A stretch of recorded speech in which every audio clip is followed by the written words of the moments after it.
Like I said, there's probably quite a few more pieces to this puzzle. This has started, so whether some or all of the other cubs got killed, or whether they maybe escaped or managed to get tucked away, no one knows yet. There's a lot of activity still. The guys are busy tracking out there. They found some of the lions up north, but this is what we were expecting for quite a while.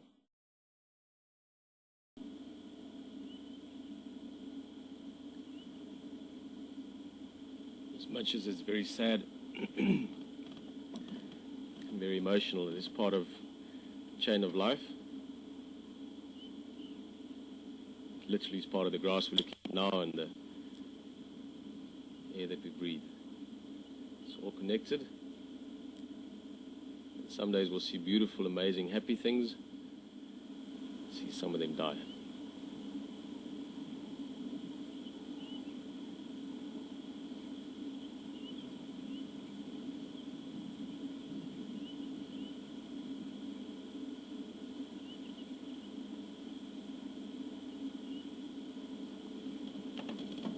Let's see if we can find a big living elephant.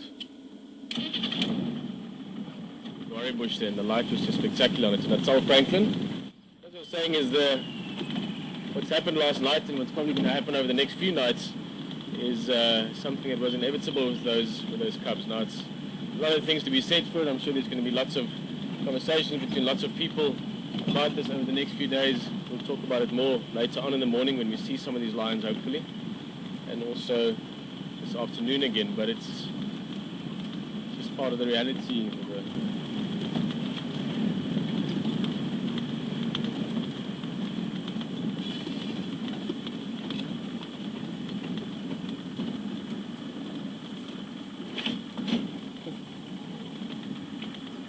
I'm sure this morning and the next few days a lot of parallels are going to be drawn with a lot of things, but this branch has fallen over in the last week or two.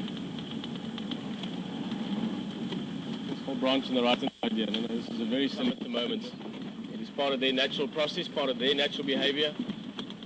And believe me, over the next few months, and with them being so dominant, probably over the next few years, many of you will come to like them again and love them again.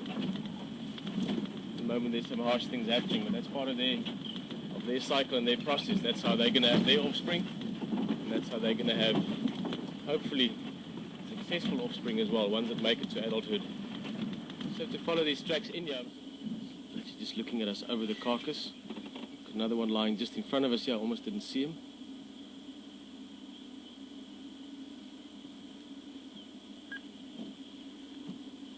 For how many ngala here, sorry?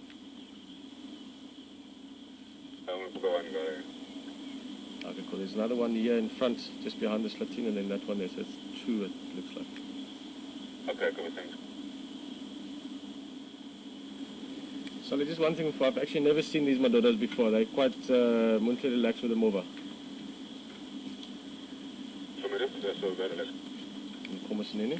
James, just want to move a little bit. There's an awesome gap just through the leaves, and I'm not quite sure. Have you got it? Yeah, is it fine? Yeah, is it good like that? You can see his eyes, Okay, you can go cool. a little bit down. Just going to give Sully a minute or two to come out, and then we're going to go closer. Yeah. Male I've ever seen. It's not the prettiest male I've ever seen. Quite keen and interested to get to know the other males in this group as well, but he does look very wild, and he looks like the kind of guy that can get the business done. Obviously, being 5 of them together has made this coalition incredibly powerful. That would be the strength of them, is the largest of their group, or the male specifically. Amazing energy that these animals have. Lions really do signify, and actually just sort of missing the right word at the moment, but they're just such a powerful, iconic image of Africa and of the wild. Keep in mind, lions used to be all over the world. He's trying to get into that meat. You used to find lions in Europe as well, and in Asia as well. A little bit later if he's still around. And then the fourth one that has been seen this morning is further north into Buffelshoek. That's the one that we heard roaring in the very far distance earlier. So these males are quite spread out at the moment. Yes, but I like this one, huh? It's got lacquer eyes. He's just got really I like what I see in his eyes. Wouldn't walk up there and take his food away from him. One of the things that I can see in those eyes is you don't mess with this guy easily. You get away with it lightly. This is what I like. I like best embodiments of that. They literally just say wilderness. And this specific guy has just got that whole look in his eyes that I really like. Let's look at him. He's beautiful. A couple of scars on his forehead there. You can see just above the eyes, sort of halfway up his forehead. And also just on the eye bank itself, that would be from some of the latest fights he's been in. More than 200 kilograms, about 440, 450 pounds. But the size of that paw, and he's got big paws, this guy, would be, without the nails spread out, about the size of my face.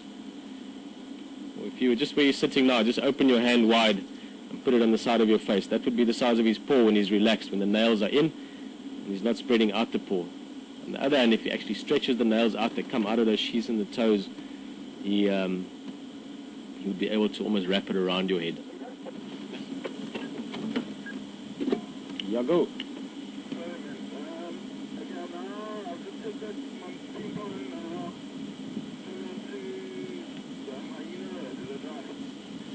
Yeah, FM James, if you just turn down Hyena Road and then take the fire break towards the east, not that far, probably 150 meters or so, you'll see the tracks, the car tracks turning south. Very, very close to that time that you found them on that spot.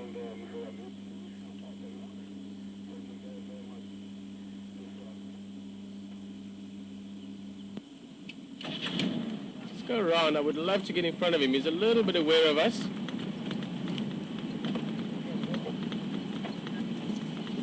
But nice to get one more good look at him. We are very lucky.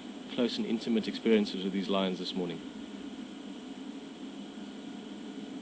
Personally, I'm loving this as well. I've never seen any of these males. So now I get to know them almost one by one. It's a privilege.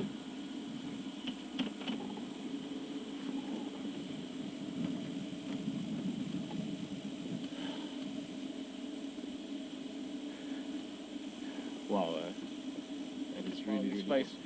It's very special. It really, really is. As much as there's been a lot of emotions this morning as well with the little cub, all the different males, but getting to know these guys, they are the guys of the future now. They're taking over this area. They're going to be the emperors, if you want to call it.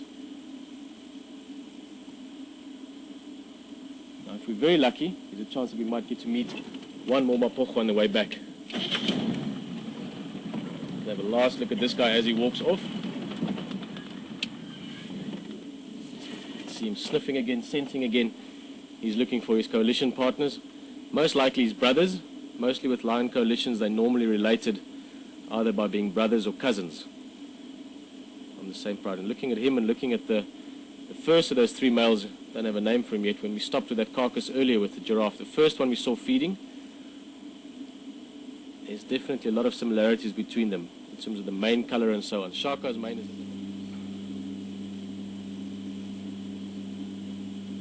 it's hard to leave these animals. Get days like this where you can experience them on such a personal level. You want to make the most of it. Well, I think he's got the direction right. Hopefully by this afternoon we'll see him again with the other guys. Like I said, one more possibility. Maybe we can meet one more Mapogo. It'd be nice. We met 3 of them so far.